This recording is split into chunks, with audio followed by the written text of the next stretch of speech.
It has been observed that most serial killers experience miserable childhoods.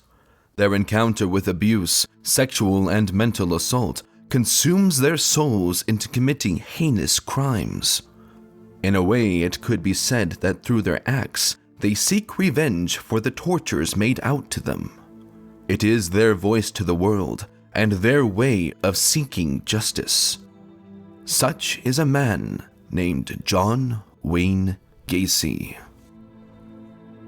John Wayne Gacy was born on March 17, 1942, in Chicago, Illinois. He was the only son among the 3 children of John Stanley Gacy and Marion Robinson. From the age of 4, Gacy's alcoholic father verbally and physically abused him. But Gacy derived pleasure from the pain. He admired his father for his dominance over him and sought his approval in life.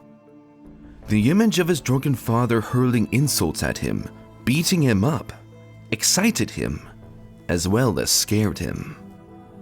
When Gacy was 7 years old, a family friend molested him repeatedly.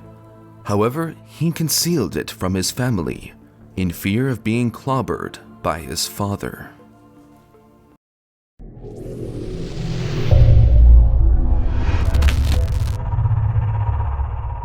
In elementary school, Gacy's physical activity became limited only to a quick jog. He was diagnosed with a congenital heart condition. Because of his fragile health, he became overweight and a subject of entertainment for his classmates. At 11, the doctors hospitalized Gacy several times because of his unexplainable frequent loss of consciousness. They were, however, unable to detect its cause, which only strengthened his father's belief of him faking it all. For 5 years, his physical health repeatedly admitted and discharged him from the hospital, until the doctors finally discovered that his brain had a blood clot. And nobody but Gacy knew the cause of its emergence was his father's beatings. But his delicate health issues did not protect him from his father's drunken outrage, and his regular beatings continued. The only reason was his father's disdain and contempt for him. Through the unfortunate ordeal of his childhood, Gacy had learned one thing, and that was not to cry. If he did, his father would say he was behaving like a girl and beat him even more. When he came to the age of 18, still living with his parents, he joined the Democratic Party as a precinct captain. There, he nurtured his talking ability. Soon he started receiving positive attention from the people of the neighborhood. That, he felt, was a prestigious position. But his father strongly opposed his career choice and condemned him for his political association. It was then that, after years of physical abuse from his father, Gacy left the house and escaped to Las Vegas, Nevada. In Las Vegas, Gacy started working for an ambulance service, and they later transferred him to a mortuary as an attendant. His work often required him to sleep on a cot near the embalming room. On the night that he last worked there, Gacy got into a coffin and fondled the corpse of a teenage male. He realized this experience sexually aroused him. The following day, he called his mother, asking to be allowed back in the house. His father agreed to the request, and he quit his job and drove back to Chicago. Back at home, Gacy buried his little venture and moved forward in life.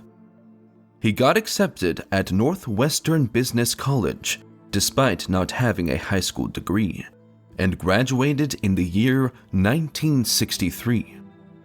After graduation, he entered Non-Bush Shoe Company and got transferred to Springfield, Illinois, being promoted to a managerial position quickly.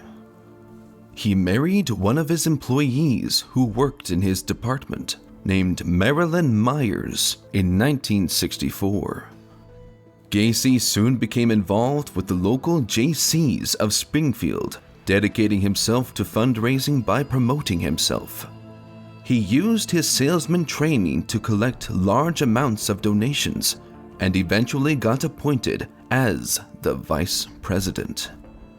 After this achievement, he felt confident and full of self-esteem. However, he was not sated. What kept him awake at night was his hunger for sexual involvement with young male teens.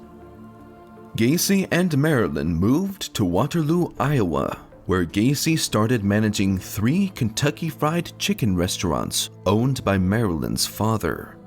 They even moved into her parents' house and lived rent-free. It was then that Gacy joined the Waterloo JCs and became recognized as the outstanding vice president. He even earned a seat on the board of directors. However, the Waterloo JCs were shrouded with a dark history of promoting illegal drug use, wife swapping, prostitutes, and pornography. And Gacy delved right into these activities as well. He turned a room in the basement of his store into a hangout to attract young male teens with the promise of free alcohol and pornography. He would then get his victims intoxicated and take sexual advantage of them. As Gacy slid into the depths of his sexual pleasures, Marilyn gave birth to 2 children. The first child was a boy, born in 1967, and the other a girl, born a year later.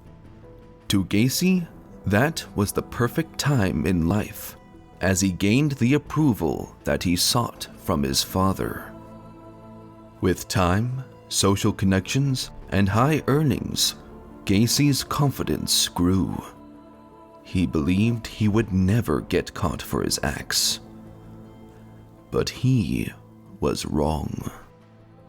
In August 1967, Gacy hired a 15-year-old named Donald Voorhees to do odd jobs around his house.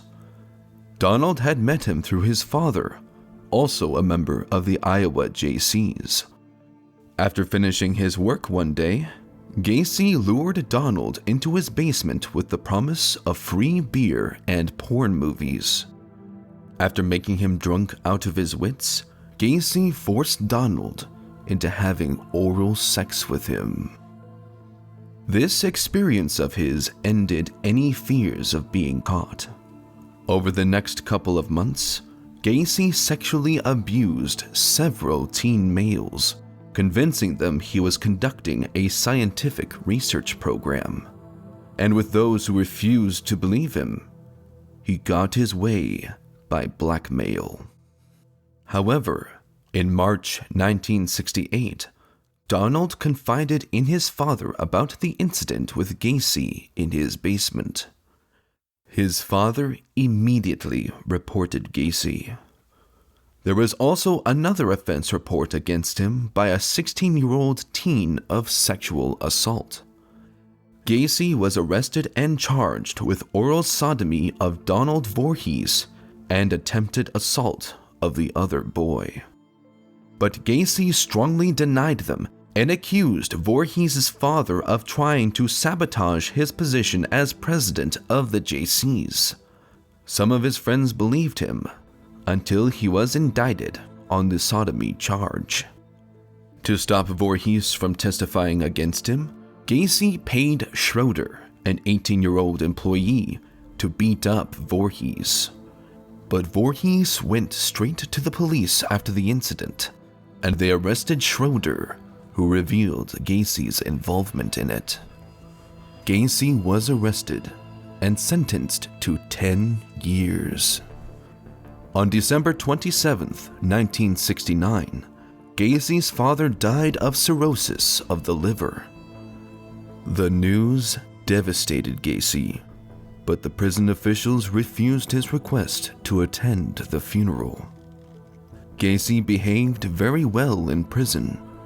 He got his high school degree and took the position of head cook there. His good behavior paid off, and the officials released him after completing just 2 years of his sentence with probation of 12 months. His wife, Marilyn, filed for a divorce when he was in prison, and he got so vexed and angry that he vowed to never see them again. Gacy moved back to Chicago to rebuild his life. He started living with his mother and working as a cook. Eventually, he went to work for a construction contractor. He then bought a house 30 miles away from Chicago in Des Plaines, Illinois, and moved there with his mother. However, he did not change his ways. He remained just as he was and continued his hunt for teenage boys. Thanks for watching. If you'd like us to keep making these videos, please don't forget to subscribe, like, and comment. Please stay tuned for more exciting videos.